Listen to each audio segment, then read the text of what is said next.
পিতৃ বিশ্বস্ত আর মাতৃ ইতর গর্ভজাত সন্তানময় কুবের লঙ্কাধিপতি প্রধান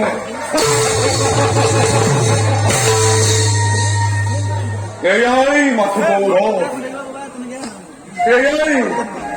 এয়াই যথেষ্ট কিন্তু বিচারী জীবনের চরম সুখানুভূতি আজি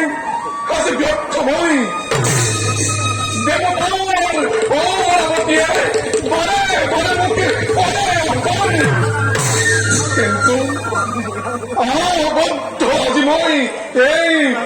লংকা নগৰত নাৰী যত অপেক্ষাদিগণৰ মনোহৰ নৃত্য দিনে নাৰী যত মধুৰ নাৰী যত হুমাৰ হংগাৰ যত নিরুপায় ভগবান বিষ্ণুর প্রদত্ত এই লঙ্কাময়